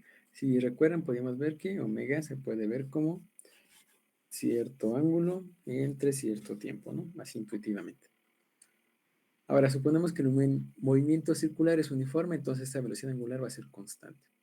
Y bueno, lo que dices tú, midiendo el tiempo, se puede encontrar una relación entre la velocidad angular y el periodo, sin embargo, aquí no es necesario usarla. Aquí con que se utilice la velocidad angular es más que suficiente. En ese sentido, tal vez sea útil que dentro de las ecuaciones que pusimos acá, escribamos las demás relaciones que nos interesan a la hora de trabajar con estas cantidades. Particularmente, déjame borrar esto de aquí, que nosotros definimos, bueno, no definimos, pero encontramos una expresión para la velocidad angular en términos, perdón, para la velocidad en términos de la velocidad angular, a saber que esta velocidad lineal o tangencial va a ser la velocidad angular veces el radio de la trayectoria que sigue, ¿sí? Por cómo se define. Y entonces a partir de esto se puede llegar a una relación entre la velocidad angular y otras características del movimiento. Particularmente se puede relacionar a la velocidad angular con el periodo si vemos que v entre r va a ser igual a omega. Y aquí tenemos v entre r, pero al revés. En vez de tener v entre r, tenemos r entre v. Entonces, esto en vez de ser omega, va a ser 1 entre omega. ¿Sí? Entonces podemos escribir que el de periodo va a ser 2pi entre omega.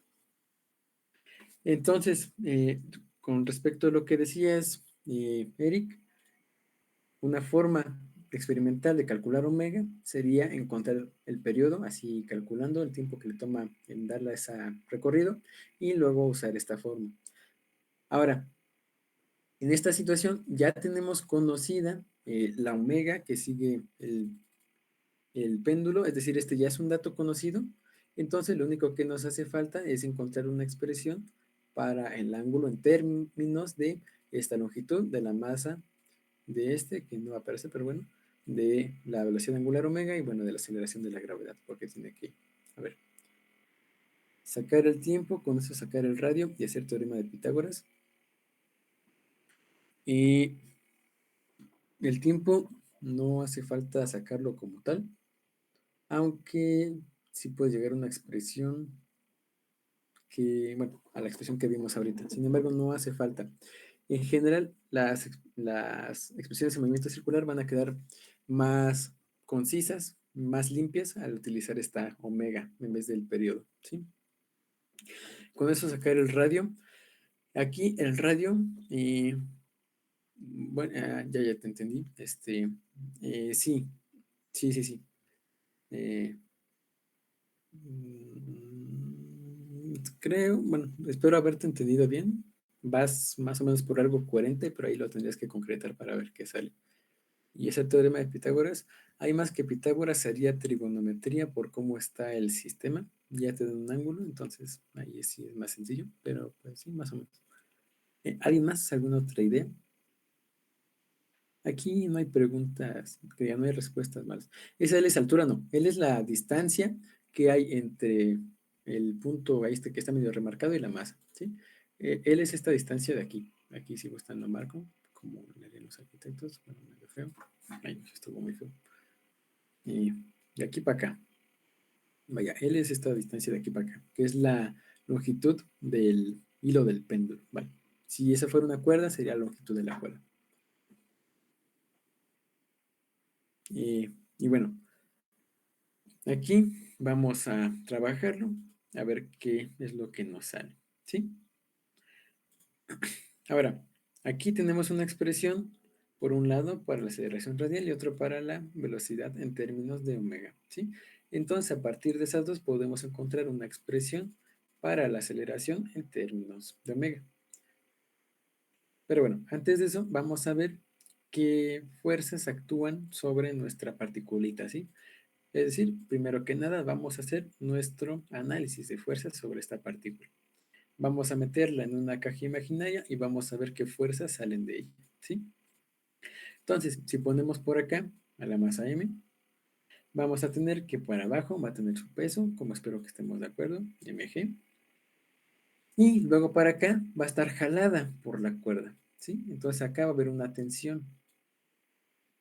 Esa tensión va a estar determinada, o bueno, sí, por el ángulo alfa que hace con la vertical. Si yo pusiera aquí una vertical, este ángulo de aquí sería alfa, ¿sí? Nada más por replicar la situación que tengo en el triángulo mayor. Entonces, esa tensión va a ser un ángulo alfa con la vertical y por abajo vamos a tener el peso, ¿no? Que va a ser mg. Ahora, lo que nos interesa es la expresión para este ángulo alfa. Entonces, vamos a ver cómo podemos encontrarla, ¿sí? Entonces, ¿cómo la hacemos? Bueno, primero vamos a ver unas cosas importantes. Primero que nada, nos conviene definir nuestro sistema de referencia. Una elección razonable sería poner el origen en el centro del círculo y tener un eje que vaya hacia arriba, que sería el eje de las Y, y luego el eje de las X, lo más conveniente sería ponerlo inmediatamente para que apuntara hacia afuera, ¿sí? Algo común en este tipo de problemas es considerar a la dirección X no como una dirección fija en el espacio, es decir, no nada más a la derecha y ya, sino eh, escogerlo como la dirección radial, ¿sí? Ahí para que en todo momento esté apuntando en la dirección del movimiento, bueno, de la aceleración centrípeta, ¿sí? Ahí, bueno, ahí está, más o menos así. Ahora, ¿qué es lo que tiene que cumplirse en este sistema? Bueno, por un lado, la suma de fuerzas en Y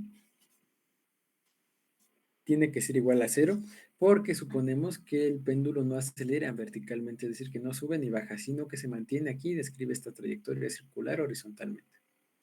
Entonces, como la suma de fuerzas en Y tiene que ser igual a cero, nos interesa ver qué fuerzas actúan en Y. Aquí vemos que la tensión hace un ángulo alfa con la vertical. Entonces, su componente vertical va a ir con el coseno del ángulo, ¿sí? Porque esa es la componente que va a ir adyacente al ángulo. Entonces, esta suma de fuerzas en Y va a ser la componente en Y de la tensión, que por lo que dijimos va a ser T por el coseno de alfa. Y luego vamos a tener el peso de esa partícula, que va a ser menos mg. Espero que estén de acuerdo porque va en la dirección negativa de las Y.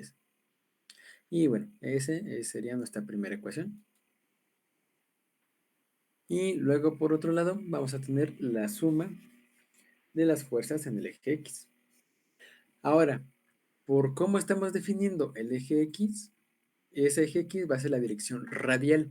Entonces, la suma de fuerzas en la dirección radial, por lo que habíamos dicho, va a ser la fuerza centrípeta.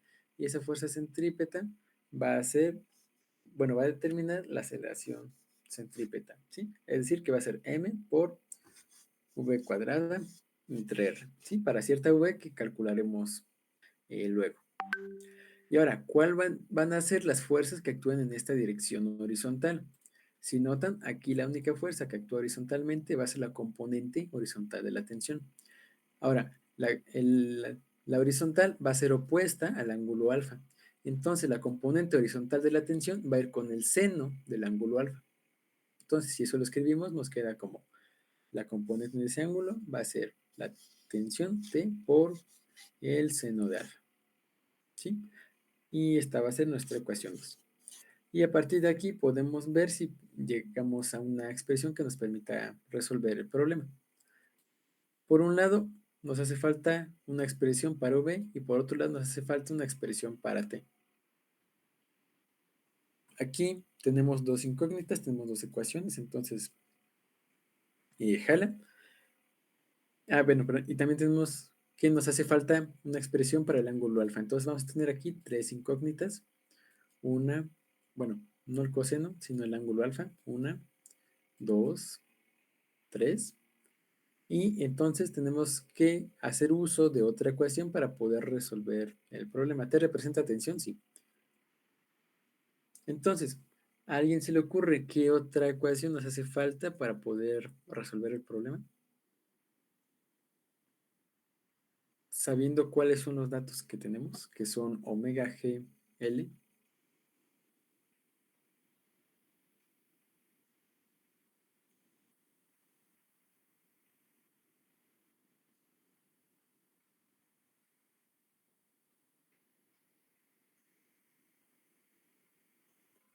¿No? Bueno, ¿quién da más? ¿Quién da más? ¿Quién da más? No todos a la vez, no sea un montón.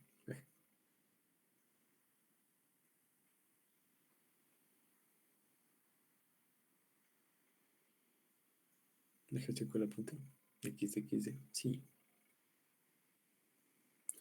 La de fuerza, ¿y cómo? ¿Cuál es la ecuación de fuerza? ¿Y por qué sería la que sacamos? ¿Cuál sacamos?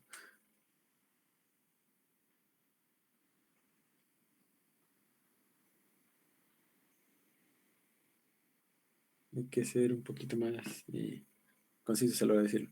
La de suma de fuerzas es igual a mea. Estas son las dos ecuaciones que ya tenemos, ¿sí? Porque aquí tenemos en un lado en el eje Y y otro lado en el eje X. Sin embargo, en la fórmula que tenemos no está tal cual.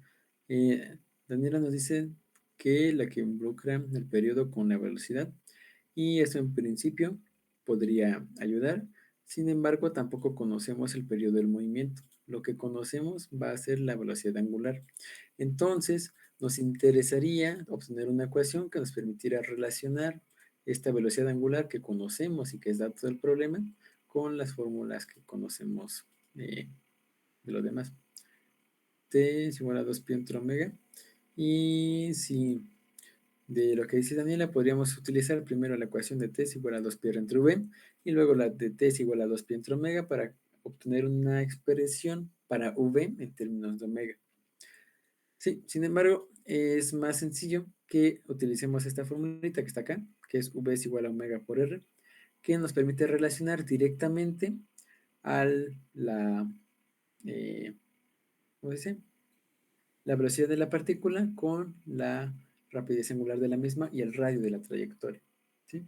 Y ese radio, como decía anteriormente, se puede calcular haciendo un poco de trigonometría, entonces podemos usarlo. Entonces, esta tercera ecuación sería V, que va a ser igual a omega por R, que va a ser la ecuación 3. Y por último, nos hace falta, bueno, aquí no lo marqué, pero tampoco conocemos el radio de la trayectoria. Entonces nos hace falta una ecuación que nos permita calcularlo.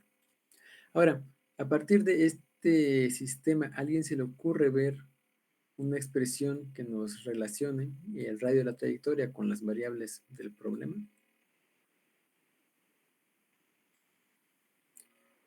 Geométricamente hablando.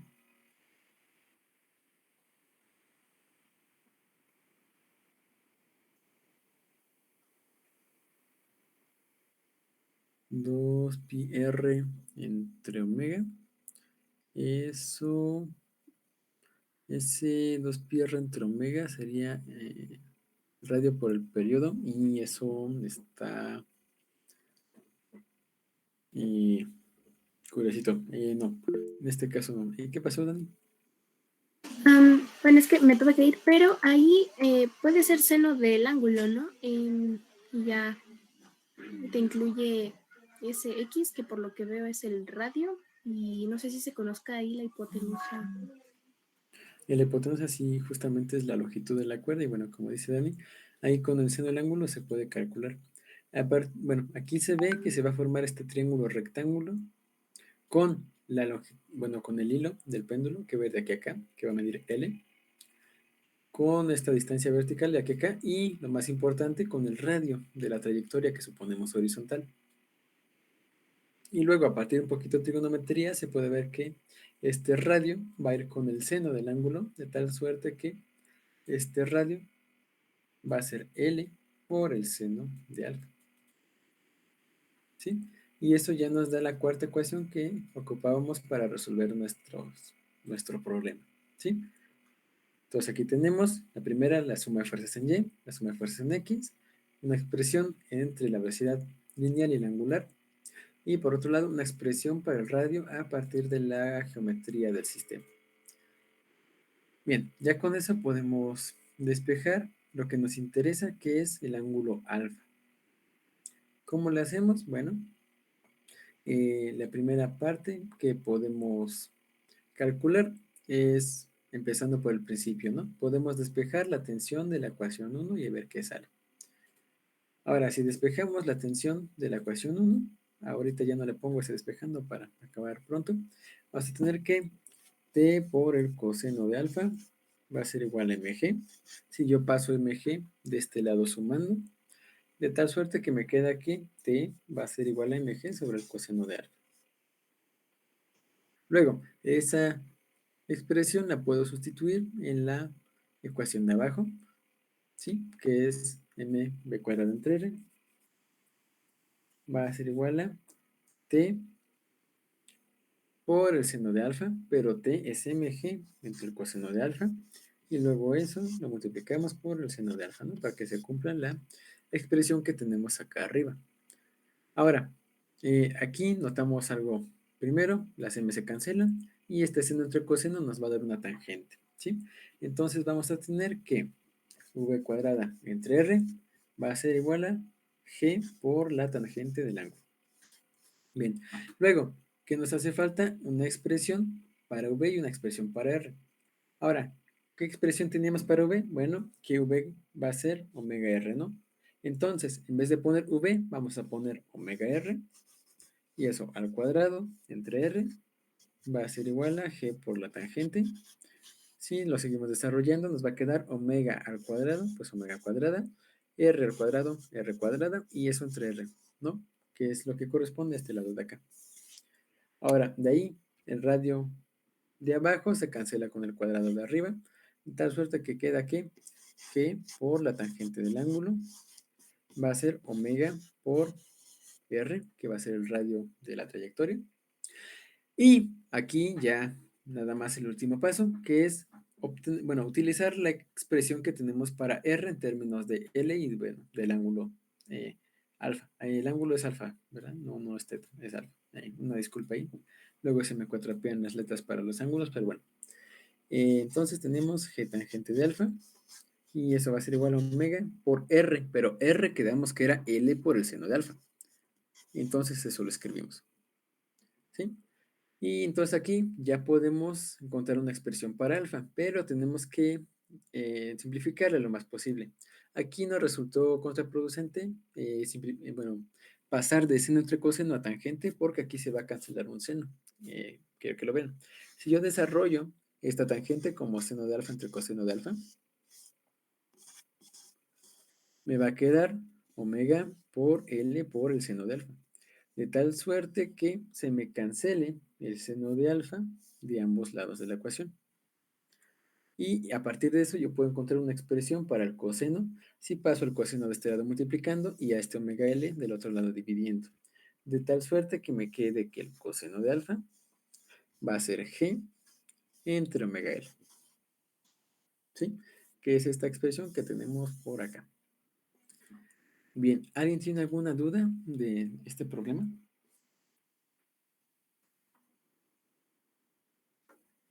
No, todo bien.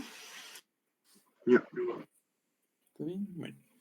Y aquí nadie me dijo nada, pero aquí este era una omega cuadrada que yo olímpicamente convertí en una omega solita. Entonces ahí unas disculpas, esta omega va al cuadrado, ya decía yo que no me daban las unidades. Pero bueno, y por eso también es bueno hacer el análisis dimensional. Aquí quiero que vean lo que noté. El coseno es una cantidad que siempre de los siempre es adimensional, no va a tener unidades. Entonces lo que tengamos aquí arriba tiene que cancelar a las unidades de lo que tengamos acá abajo. Y g va a tener unidades de longitud entre tiempo al cuadrado. Entonces nosotros necesitamos algo que tenga unidades de tiempo, de longitud entre tiempo al cuadrado aquí abajo. La longitud la tenemos. y el entretiempo lo tenemos. Tenemos una longitud entre un tiempo. Sin embargo, nos hacen falta 2 tiempos para que se cumpla la ecuación, para que esto se valga. Entonces aquí necesariamente esta omega tiene que ir al cuadrado, lo cual nos puede decir que se nos olvidó acá copiar el cuadrado en la omega en los pasos subsecuentes. Pero bueno, para que vean que siempre es bueno hacer el análisis dimensional, te puede salvar de muchas cosas. Ya nos queda un poquito de tiempo, entonces bueno, vamos a analizar rápidamente esta expresión. Ahora, siempre que a uno le pidan calcular un ángulo, con encontrar una expresión para una de sus razones o de sus funciones trigonométricas es más que suficiente. Aquí yo tengo una expresión para el coseno de alfa y yo puedo a partir de eso encontrar alfa en cualquier momento. Sin embargo, va a ser más fácil que yo analice esta expresión para intentar obtener casos límite a que yo analice la expresión que involucra al coseno inverso o el arcocoseno de esta función, ¿no? Para despejar ya el ángulo. Entonces, ¿a qué me refiero? Que va a ser más fácil que yo analice este coseno que el ángulo directamente. Entonces, en este caso, ya con esta expresión puedo ver cómo se va a comportar mi sistema. Para ver cómo se va a comportar mi sistema, es importante que recordemos cómo se comporta la función coseno. Cuando esto se acerca a 0, el coseno se acerca a 1. Es decir, mientras este ángulo alfa se haga más chiquito, este coseno se va a acercar a 1. ¿Y a qué me refiero con que el ángulo alfa se haga chiquito? Bueno, con que esto se vaya pegando cada vez más a la vertical y que la trayectoria del círculo sea más pequeña, ¿sí? Mientras más se despegue de la vertical, el coseno va a ser menor y eso va a implicar que el ángulo va a ser mayor. Es decir, que se va a separar más de la vertical y la trayectoria que realice va a ser más amplia. Bien, ¿cómo podemos interpretar eso? Si nosotros aumentamos alguna de estas cantidades, va a cambiar este coseno, ¿sí? Esto puede hacerse grande, puede hacerse pequeño. Sin embargo, hay unas situaciones importantes que hay que considerar. El coseno de un ángulo puede estar entre 0 y 1, ¿sí? Y bueno, entonces hay que ver qué es lo que pasa entre estos límites. Pero bueno, antes de eso, vamos a ver qué es lo que pasa cuando esta omega se hace muy grande o cuando esta L se hace muy grande o bueno, consecuentemente. La única cantidad que podemos variar, por así decirlo, cómodamente a la hora de trabajar con el péndulo cónico es esta omega. Es decir, podemos hacer que gire más rápido o más lento. Entonces, si ustedes hacen que esto gire más rápido, van a hacer que este denominador aumente. Entonces, que este término que involucra el coseno se divide entre más, lo cual va a su vez a hacer que el coseno se haga más pequeño. Entonces, si aumentan la velocidad angular, es decir, si lo hacen que esta cosa rote más rápido, el coseno de ese ángulo va a disminuir. ¿Qué quiere decir que disminuye el coseno? Bueno, que el ángulo se hace más grande. Como el ángulo se hace más grande, mientras más rápido lo giren, más amplia va a ser la trayectoria que describe. Se va a acercar más a la longitud de la cuerda en el plano horizontal. Y esto se puede ver si alguna vez han estado en el juego ese de las sillas, creo, que es que ponen una cosa que gira y luego unas sillas. Déjenme ver si lo encuentro. Y juego de las sillas atracción. Aquí está. Miren, a ver si no nos copian derecho, nos reclaman por derechos de autor los de Six Flags, pero bueno, esta es la situación a la que estoy refiriéndome, que es justamente esto, ¿no? Mientras más rápido gire, más se van a pegar las sillas a la parte vertical y por el contrario, cuando esto se deja de mover, las sillitas se quedan verticalmente, ¿sí? Dejan de describir esta trayectoria circular bonita que se ve por aquí. Ahí Six Flags es un laboratorio de física de millones de dólares de presupuesto. A ver si algún día vamos a hacer una práctica. Jejeje. Pero bueno, ese es como que un ejemplo de lo que nos describe esta situación, lo cual se me hace bastante bonito. Entonces, ¿qué quiere decir esto? Mientras más rápido gira, más arriba se van las sillas, por así decirlo, en el juego de las sillas, ¿no? Más tienden a la vertical, pero sin llegar nunca a la vertical, porque eso nunca puede valer exactamente 0. Bien, ¿qué otra cosa podemos ver? Si esta omega se hace pequeña, entonces este coseno va a aumentar. Sin embargo, ocurre algo interesante, aquí algo chistoso. El coseno, su valor máximo es 1, ¿sí? El valor máximo del coseno es 1. Si gustan, aquí lo pongo como max del coseno de alfa es igual a 1. Entonces, si esta expresión nos dice que el coseno tiene que valer más que 1, tendríamos algo raro, algo que no se, bueno, por así decirlo, acabamos matando a la matemática que describe el problema.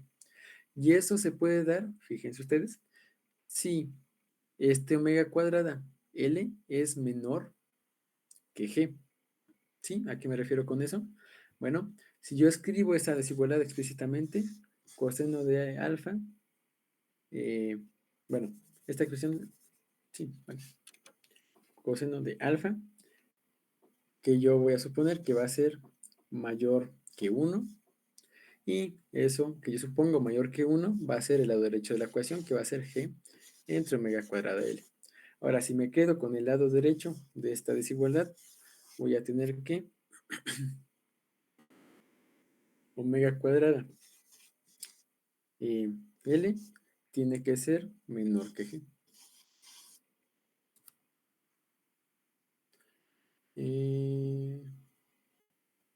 Ahí lo puse mala chistosita, pero bueno. El chiste es que si lo de arriba es más grande que lo de abajo, va esto a dividir algo eh, entre cosas menores. Es como si aquí tuviéramos 20, aquí tuviéramos 10, el resultado de esto va a ser 2, ¿no? Algo que es mayor que 1, perdón.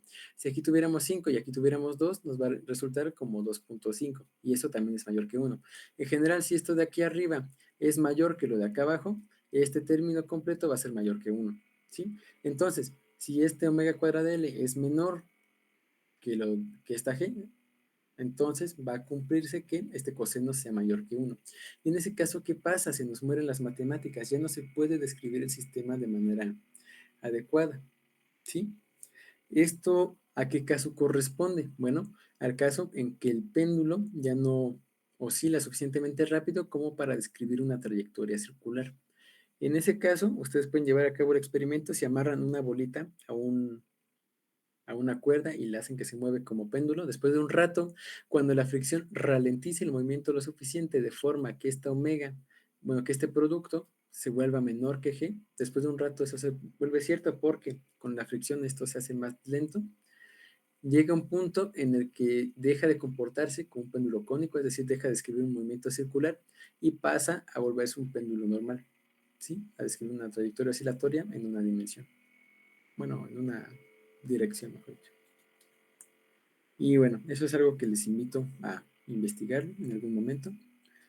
Y si alguna vez hacemos experimentos, ahí lo comprobaremos. Eso es algo interesante y que no es tan fácil de revisar. Pero bueno, entonces con esto sería todo por mi parte el día de hoy. Ángel, ¿puedes dejar de grabar, por favor? Va, los demás.